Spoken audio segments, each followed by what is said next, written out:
Hello, Daisy Cakes!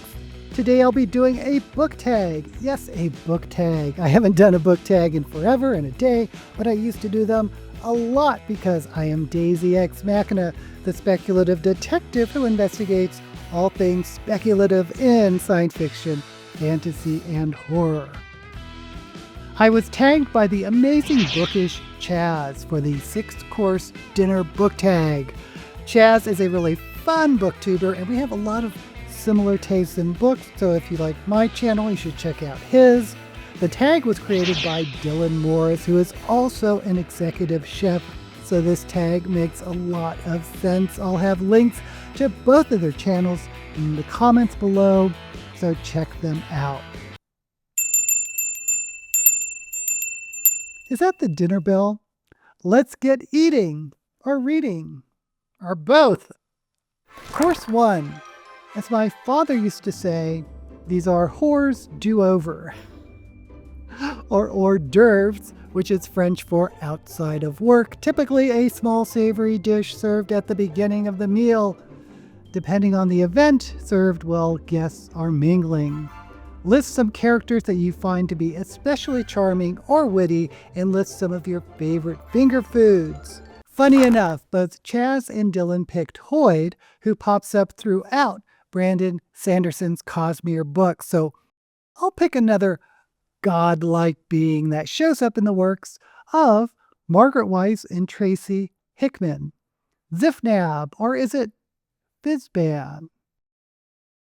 The wizard, or Platinum Dragon, or God, first appeared in the amazing Dragonlance books as Fizban. But those books were commissioned by TSR, so TSR owned the rights to Fizban. Then when Weiss and Hickman wrote the amazing Deathgate cycle, they wanted Fizban to make an appearance, but of course they couldn't because TSR owned the rights, so the character became Zifnab. I highly recommend the Deathgate cycle, especially if anyone is into the Dragonlance books or Dungeons & Dragons. It turns some of these tropes on their head. Anyway, there's a line in Deathgate where this funny little wizard, when he's asked what his name is, he says, Fizz, no, can't use that one. To make matters even more complicated, there's another wizard named Zan Fib, which shows up in Weiss and Hickman's Star Shield series.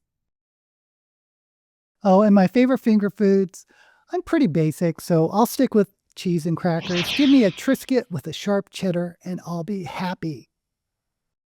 By the way, this book tag has an optional wine pairing when you pick a drink with each course, but really the only things I drink are coffee, sparkling water, and an occasional beer, so I'll be skipping the wine pairing. So let's move on to Course 2, soup.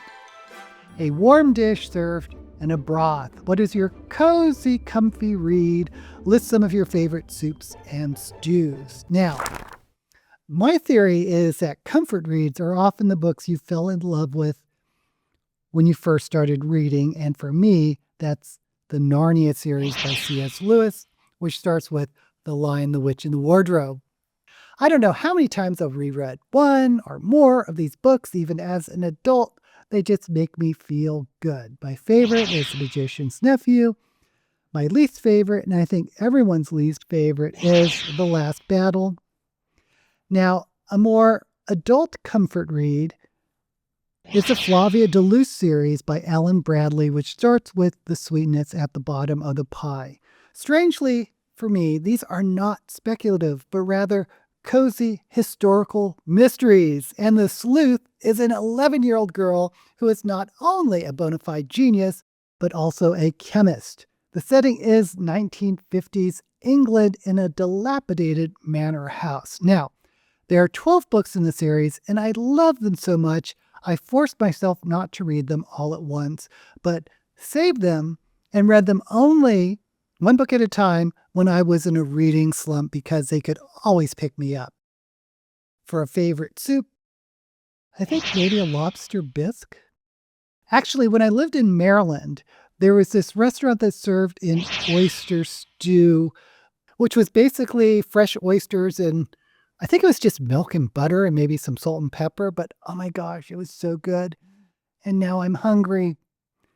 Oh, if you're looking for comfort soups, then nothing can beat tomato soup, but only with a grilled cheese. You cannot have tomato soup without a grilled cheese. That's the law.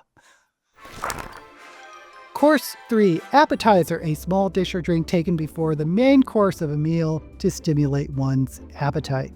List some of your favorite poems, short stories, and some of your go-to snacks.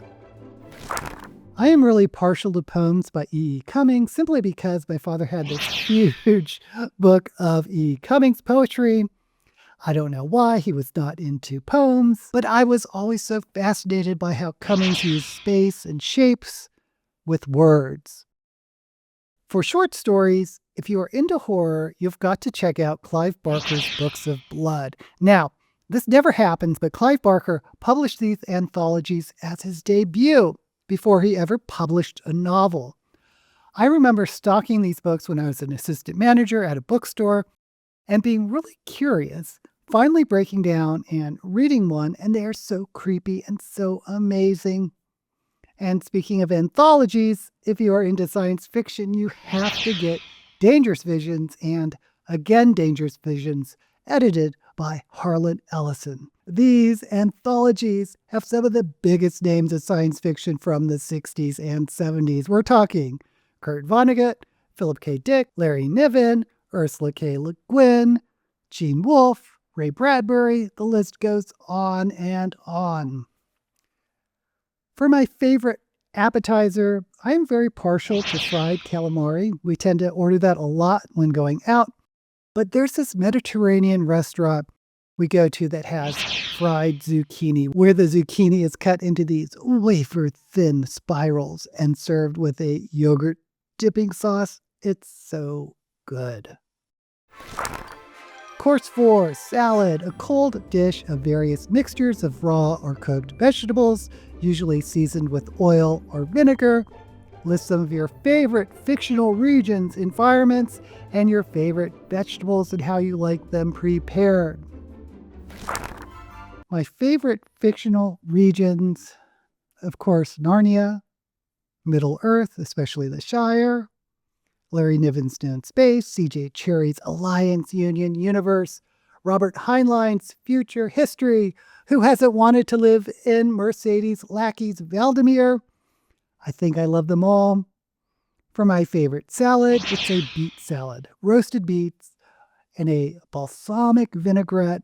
It's really the only time I actually like a little bit of goat cheese in a salad. Course 5, the main course, the centerpiece of your meal, and typically a course that the rest of the meal is planned around. List some of your favorite protagonists and your all-time favorite food. All the hobbits, Bilbo, Frodo, Sam, Merry, Pippin, all are my favorites. Do you know I'm a huge fan of The Hobbit and Lord of the Rings? Fitz and the Fool, whenever they show up in Robin Hobb's Realm of the Elderlings books. Oh, I should have mentioned Realm of the Elderlings in the previous one about worlds or environments. The Pevensey children from Narnia, Peter, Susan, Edmund, and Lucy, and even their cousin Eustace, especially when he's a dragon. Oh, and if we're talking about Narnia, we have to talk about Puddleglum. And what about Reepicheep? Okay, get me away from Narnia. For something a little more contemporary, I absolutely love Elphaba from Wicked. The books are so much different than the play and the movie. And the books are very adult. But Elphaba, far from being wicked, is one of the most relatable witches you'll ever meet. And for main course, this is just complete nostalgia on my part, but a roast turkey. And I know for a Thanksgiving dinner, you also need stuffing, mashed potatoes, green beans, cranberry.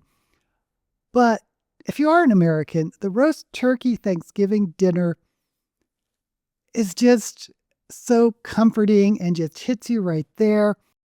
I know in other countries, turkey has gotten a bad rap for not being great and being dry, but I can't help it. I love it.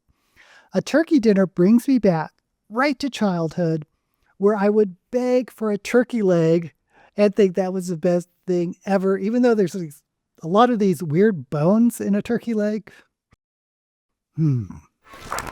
Course 6, dessert. A sweet course eaten at the end of a meal. List some of your favorite happy endings in books and your favorite desserts, sweet treats. Happy endings. Okay, get your mind out of the gutter. Let's see.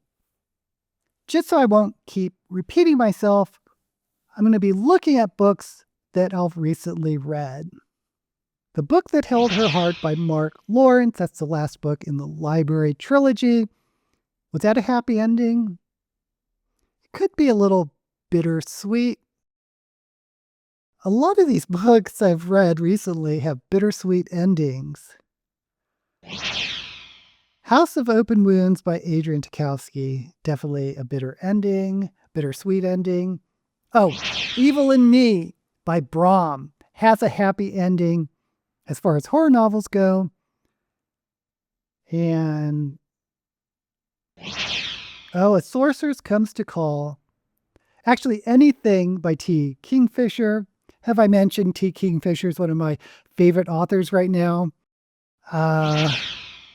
The Seventh Bride, on and on. Oh, what about a horror-mance? A love story between a woman warrior and a cosmic horror tentacle blob monster. It's titled Someone You Can Build a Nest In by John Wiswell. If you haven't read that one, you are in for a treat. My favorite dessert. I am partial to anything with peanut butter and chocolate, cake, cookies, you name it, cheesecake. In fact, if you're old enough to remember that Reese's peanut butter cup commercial where someone is eating a chocolate bar and bumps into someone eating out of a jar of peanut butter, and I always questioned, why was someone walking around with an open jar of peanut butter? Peanut butter. Chocolate.